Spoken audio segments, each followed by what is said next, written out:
কলকাতার কোন মনিউমেন্টের ডাকনাম হচ্ছে দ্য পেপার পট? এর উত্তরের মধ্যেও কিন্তু কামান লুকিয়ে রয়েছে। আপনি সম্ভবত এই মনিউমেন্টটা দেখেছেন যদি আপনার ওই প্রিন্সেপ ঘাটটাটের দিকে যাওয়ার অভ্যেস থাকে। দেখুন তো, এইটা চিনতে পাচ্ছেন? এটা তো পুরনো ছবি, মনিউমেন্টটাকে এখন দেখতে এই রকম। এটার নাম হচ্ছে দ্য গোয়ালিয়র মনিউমেন্ট।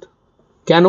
এই প্রশ্নের উত্তর জানতে আমরা ফিরে যাই টু 1843। 1843 সালে গোয়ালিয়রের শাসক জানকোজি রাও সিন্ধিয়া মারা যান।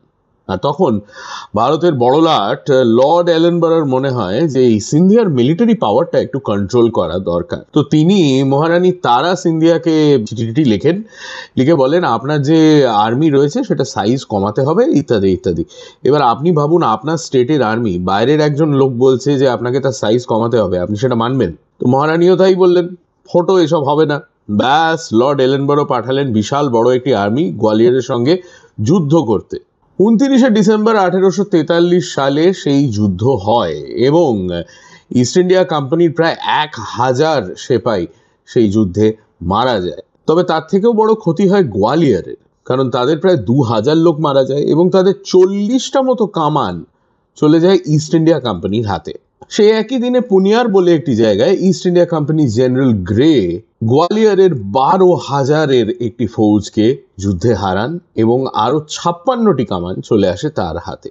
এই যুদ্ধের পরে লর্ড এলেনবরো ঠিক করেন যে যারা যারা এই যুদ্ধে মারা গেছেন, মানে ইস্ট ইন্ডিয়া কোম্পানি যারা এই যুদ্ধে মারা গেছেন, তাদের স্মৃতি রক্ষার্থে কলকাতায় একটি মনিউমেন্ট তৈরি করা দরকার এবং তাই জন্য তৈরি হয় এই গোয়ালিয়র মনিউমেন্ট।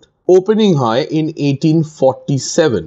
নিচের তলাটা তো আপনি দেখতে পাচ্ছেন মার্বেলের তৈরি, সিঁড়ি আছে, সিঁড়ি দিয়ে দোতলায় ওঠা যায় এবং ওপরে যে ডোমটা, সেই ডোমটা কিন্তু মেটালের তৈরি। সেই মেটালটা কোত্থেকে এসছে জানেন? ওই যে অতগুলো কামান মারাঠাদের হারিয়ে যেগুলো ইস্ট ইন্ডিয়া কোম্পানি বাজেয়াপ্ত করেছিল, সেই কামানগুলোকে গলিয়ে এই ডোমটা তৈরি করা। আর এটার নাম পেপার পট কেন? একটু ভালো করে দেখুন, কেমন একটা গোলমরিচের স্প্রিংকলারের মতো দেখতে না? কলকাতার ইতিহাসের ব্যাপারে এরকম আরো অনেক তথ্য জানতে ইনস্টাগ্রামে ফলো করুন আর ইউটিউবে সাবস্ক্রাইব করুন টু হাফ প্যান্ট হিস্ট্রি।